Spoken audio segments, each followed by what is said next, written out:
I'm Adam Welch, Curator of Modern Art here at the Art Gallery of Ontario. So William Kentridge was born in 1955 in Johannesburg in South Africa, and he was born, in fact, to a very prominent anti-apartheid lawyer in Johannesburg. In the 1970s, he studied in the city. He started by studying politics and African studies, but then he moved very quickly into studying fine art.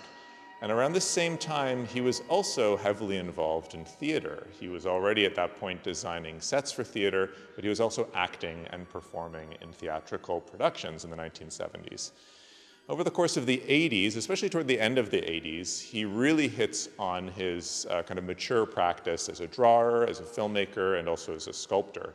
In 1989, he starts a series, a kind of cycle of film works, which are called drawings for projection. So these are films that are based on charcoal drawings, very expressive charcoal drawings. Right now at the Art Gallery of Ontario, we have two works by William Kentridge on view. Another Country from 1994, which is behind me. It's amazing, expressive charcoal and pastel drawing, which shows a flooded street scene, a kind of imaginary scene in Johannesburg, made just as the system of apartheid, the system of racial segregation, was being dismantled in South Africa. So it's a very powerful, very potent metaphor for the political upheaval in South Africa in the early 1990s.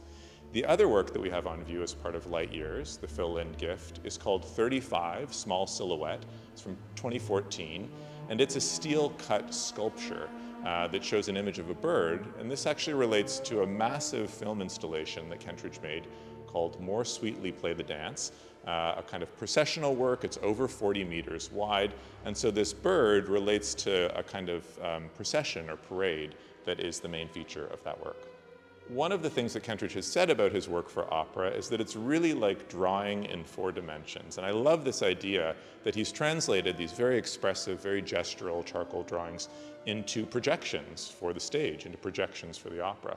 He also talks about how scenery really becomes a surface which he can use.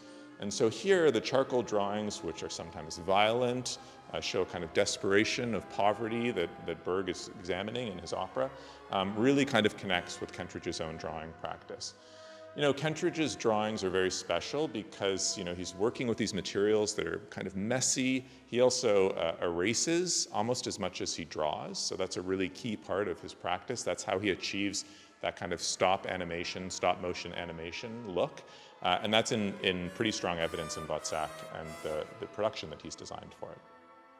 I invite you to the Art Gallery of Ontario to see these 2 astonishing works by William Kentridge in Light Years, the fill-in gift, and also, of course, to see Kentridge's production of WOZZECK at the Canadian Opera Company this spring.